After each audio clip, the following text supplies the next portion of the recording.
നീ വേണമെങ്കിൽ കത്തി കൊണ്ട് എന്നെ ഒരു കുത്ത് കുത്തിക്കോ അല്ലേ, മുറിവേൽപ്പിച്ചോളൂ. പക്ഷേ നാവ് കൊണ്ട് അത് എനിക്ക് സഹിക്കാൻ കഴിയില്ല എന്നുള്ളതാണ്. സാർ ഇത് പറയുന്ന സമയത്ത് ഓരോ കാര്യങ്ങൾ നമ്മൾ കണക്ട് ചെയ്ത് പോകുമല്ലോ. 2 വർഷം കഴിഞ്ഞ് വിദേശത്തു നിന്ന് വരികയാണ് അല്ലേ, 2 വർഷം അദ്ദേഹം അവിടെയാണ്. ആ 2 വർഷം അദ്ദേഹം കാത്തിരിക്കുന്നത് തൻ്റെ നാട്ടിലേക്ക് ഭാര്യൻ്റെയും മക്കളുടെ അടുത്തേക്ക് പാരൻസിൻ്റെ അടുത്തേക്ക് എത്തുന്ന ആ ഒരു നിമിഷമാണ്. അതെത്തി 2 ദിവസം കൊണ്ട് അദ്ദേഹം എന്ത് ചെയ്യണമെന്ന് അറിയോ, ആകെ ഒരു നിരാശ ബാധിച്ചുകൊണ്ട് ഇങ്ങനെ നമ്മൾ ഈ പറയണ പോലെ ഒരു കിളിവാറി നടത്തും നമ്മൾ നോർമൽ, അതേപോലെ അങ്ങനെ നടക്കുന്നു. അപ്പോൾ എന്താണെന്ന് വെച്ചാൽ കഴിഞ്ഞ 2 വർഷവും ഞാൻ പ്രതീക്ഷിച്ച് എൻ്റെ വീട്ടിലേക്ക് വന്ന് എനിക്കൊരു മനസ്സമാധാനം ലഭിക്കുന്നതാണ്. പക്ഷേ വീട്ടിലെത്തിയപ്പോഴാണ് ഭാര്യൻ്റെ അടുത്ത് ഒരുപാട് വാക്കുകൾ, അതുപോലെ ഉമ്മൻ്റെ അടുത്ത് വേറൊന്ന്, എന്തിനാ ഞാൻ പോകുന്നത്, അവിടെ തന്നെ നിന്നാൽ പോരായിരുന്നു എന്നുള്ളതാണ് നമ്മളിവിടെ സൂചിപ്പിക്കുന്ന ഈ നാവ് കൊണ്ടുള്ള ഒരു ഇത്.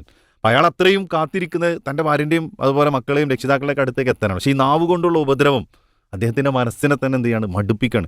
ഇങ്ങോട്ട് പോരേണ്ടിയിരുന്നില്ല, അവിടെയാണെങ്കിൽ ഇതിനേക്കാൾ സമാധാനമായിരുന്നു, അല്പകാലം കുറഞ്ഞ സമയമൊക്കെ ലീവുള്ളൂ. പക്ഷെ ആ ഒരു സമയത്തൊരു നല്ലത് കേൾക്കാൻ എനിക്ക് കഴിയണില്ലല്ലോ, പരസ്പരം അങ്ങോട്ട് കുറ്റപ്പെടുത്തുന്നതല്ലേ എന്നുള്ളതാണ്. അപ്പോൾ നാവ് കൊണ്ടുള്ള പരിക്ക് എന്ന് പറഞ്ഞാൽ ചിലപ്പോൾ വളരെയധികം മാരകമായി മുറിവേൽപ്പിക്കുന്ന സംഭവമാണ്.